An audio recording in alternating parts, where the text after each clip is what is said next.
evening and welcome to your primetime news bulletin here on MTV Sports. I'm Krishna Panditaratna. Good evening and welcome. I'm Nadim Majid. The results of the GCE Ordinary Level Examination have been released on the World Wide Web.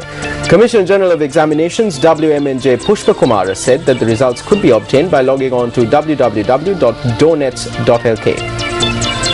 The website once again is www.doenets.lk. Let's start off with a look at tonight's headlines. Minor staff employees whose services were terminated at the National Hospital reinstated. The National Movement for Social Justice presents an amended bill for the proposed constitution to the Chief Prelates.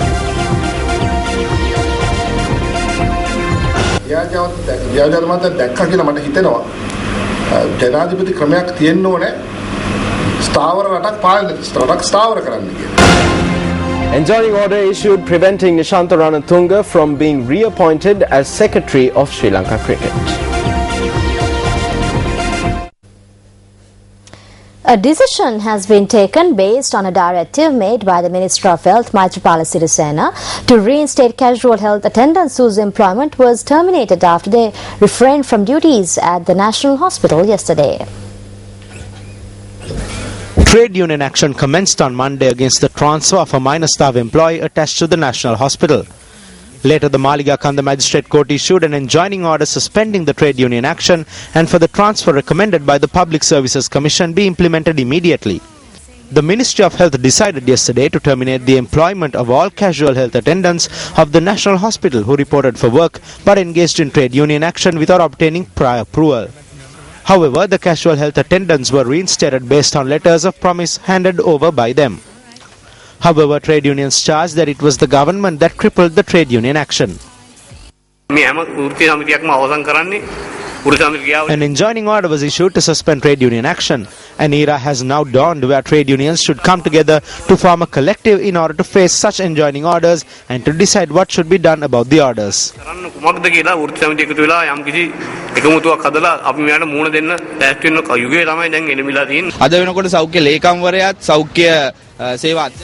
The trade unions are of the view that the Health Secretary, the Director General of Health Services and the Director of the National Hospital are suffering from an unnecessary problem because they are unable to do their work. By enforcing the administrative rules according to their wants and needs, they are not only crippling the hospital service but also creating a lack of respect and fear among people towards the administrative rules. Therefore, we are telling the Health Minister that this was an unnecessary crisis. Security was beefed up around the National Hospital today as well. Our cameras captured the manner in which activities at the National Hospital was carried out as usual. Today, overwhelming majority of minor employees have reported to work.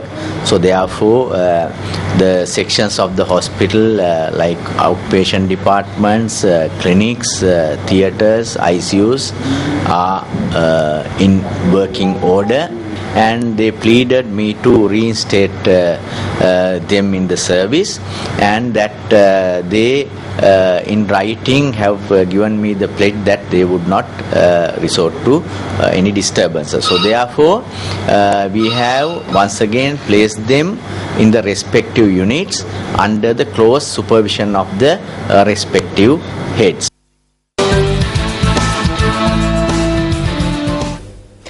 North Korea kept tensions simmering around its borders, reportedly moving a medium-range missile to its east coast and continuing to put pressure on a joint industrial complex where hundreds of South Koreans work. The day before, the United States had announced that it was sending ballistic missile defenses to Guam, a Western Pacific territory that's home to U.S. naval and air bases, which North Korea has cited these bases among possible targets for missile attacks. Is the Korean peninsula on the brink of war? News First takes a comprehensive look at the latest tensions on our special segment, Korea on the Edge.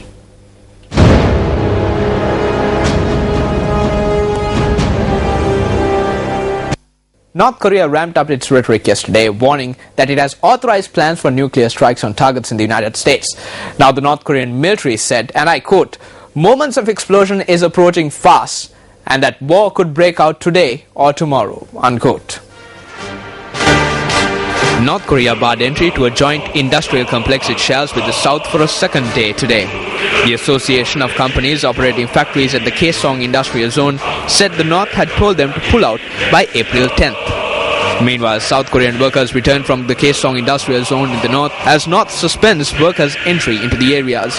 Issuing a statement yesterday, the North Korean People's Army stated that, quote, "We formally informed the White House and the Pentagon that the ever-escalating US hostile policy towards the DPRK and its reckless nuclear threat will be smashed by the strong will of all the United Service personnel and people and cutting-edge smaller, lighter and diversified nuclear strike means of the DPRK," unquote.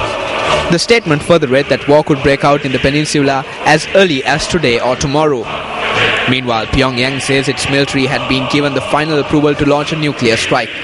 According to a report on South Korea's Yonhap news agency, North Korea has moved what appears to be a mid-range Musudan missile to its east coast. The missile has a range of around 3,000 kilometers, which puts all of South Korea within its range, and is also capable of targeting US military bases in Japan and Guam. Many analysts believe that North Korea does not possess technology to launch a nuclear attack on the US mainland. However, it does have plenty of conventional military firepower, including medium-range ballistic missiles. The Pentagon ordered an advanced missile defense system to the Western Pacific as the U.S. Defense Secretary Chuck Hagel declared North Korea poses a real and clear danger to South Korea, Japan, and America itself. We take those threats seriously. We have to take those threats seriously. We have been trying to work with the North Koreans to persuade them it's not in their interest, in certainly the Korean Peninsula's interest, the South Koreans. They have nuclear capacity now. They have missile delivery capacity now. So we will continue to take these threats seriously. According to the Pentagon, the presence of the THAAD missile defense system is aimed at strengthening the regional defense posture against the North Korean regional ballistic missile threat. Earlier, the Pentagon announced that the USS John McCain and USS Decanter, destroyers capable of intercepting missiles, have been positioned off the Korean peninsula. So let me be perfectly clear here today. The United States will defend and protect ourselves and our treaty ally, the Republic of Korea. The Foreign Minister and I also think it's important to stay absolutely focused on our shared goal of a peaceful Korean peninsula, free of nuclear weapons. The US has flexed its military muscles in the region through Operation Foal Eagle, the joint military exercises with South Korea. The US used it as an opportunity to deploy B-52 bombers as well as B-2 stealth bombers and F-22 Raptor stealth fighters in the region. United Nations Chief Ban Ki-moon has said that he was deeply concerned by rising tensions on the North Korean peninsula after Pyongyang said it had approved plans for nuclear strikes on US targets. Speaking during a visit to Monaco, Ban Ki-moon also said that he hoped North Korea would as soon as possible lift restrictions on South Korean workers at the Kaesong complex, the last real surviving point of contact between the two countries. North Korea increased its anti-American rhetoric following a fresh round of UN sanctions that were imposed after nuclear tests in February. However, some analysts attribute this increase in rhetoric as a measure aimed at bolstering young leader Kim Jong-un's grip on power ahead of state celebrations to mark the birthday of Kim Il-sung, the founder of North Korea and Un's grandfather. 1953, the conflict didn't end, the war didn't end. There was a kind of cessation of hostilities for the moment. And that is why, even today, the Korean War is still there. The two countries are at war. That is why the northern rhetoric is so powerful, so violent and volatile, because they can say that these terms because they are at war with South Korea. If there is any war, that's going to impact not just North Korea and South Korea, but China, Japan, even Russia, and Southeast Asian countries, and even Sri Lanka. Now, a significant Sri Lankan population lives and works in South Korea. If war breaks out, does the Sri Lankan government have a plan to repatriate Sri Lankan migrant workers? Let's take a quick listen to what the subject minister, Tilan Pereira, has to say.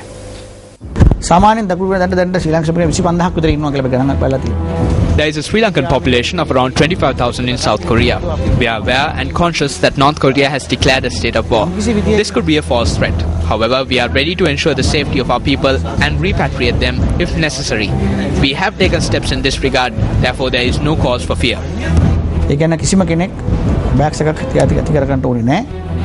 The destination of nearly 20% of exports from Sri Lanka is South Korea, and South Korean firms have already commenced investing in Sri Lanka. In 2004, Sri Lankan imports from South Korea amounted to $18.04 million. This value increased to $45.05 million US by 2011. South Korea has also pledged to provide $200 million to Sri Lanka for development activities during the period between 2013 and 2015. The unease in the Korean Peninsula has existed ever since the United States decided to split the country along the 38th parallel following the end of the Second World War. The situation escalated into open warfare when North Korean troops invaded South Korea in 1950 and were subsequently pushed back by US and South Korean forces. However, the alleged development of nuclear weapons is what put a new twist on this tension. What were the turning points during the last 6 years? Let's take a brief look. On the 9th of October 2006, North Korea carried out its first ever nuclear weapons test. However, following 6-party talks and after receiving its first shipment of heavy fuel, North Korea announced that it had shut down its nuclear reactor in Yongbyon. After 6-party talks broke down, North Korea detonated an underground explosive device, its second nuclear test. On the 26th of March 2010, an alleged torpedo attack by North Korea sunk a South Korean warship, killing 46 sailors. Later that year, North Korea said it will cut all relations with the South and expel all South Korean workers from a jointly run factory north of the border. In November 2010, North Korea shelled the South Korean border island of Yongbyon, killing 4. In December 2011, North Korean leader Kim Jong-il died of a heart attack. His son, Kim Jong-un, was formally named the Supreme Commander of the Armed Forces on the 31st of December 2011. In December 2012, North Korea successfully put a satellite into space. US and other countries condemned it as a banned test of long-range missile technology. In February 2013, North Korea successfully staged its third nuclear test. On the 7th of March this year, the UN approved fresh sanctions against Pyongyang. On the 30th of March, North Korea said it is entering a state of war with South Korea.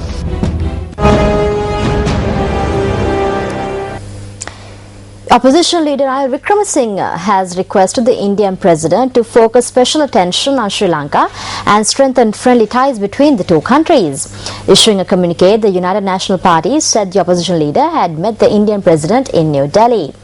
Opposition leader Ranil Wickremesinghe, who is on an official visit to India, met with the Indian president at the Rashtrapati Bhavan on Tuesday.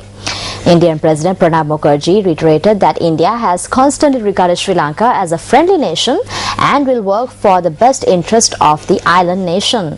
The communique issued by the UNP added that the Indian President had commended the efforts taken by Ranil Wickremesinghe to strengthen ties between the two countries. Opposition leader Ranil Wickremesinghe also held discussions with Indian External Affairs Minister Salman Khurshid and several state officials as well.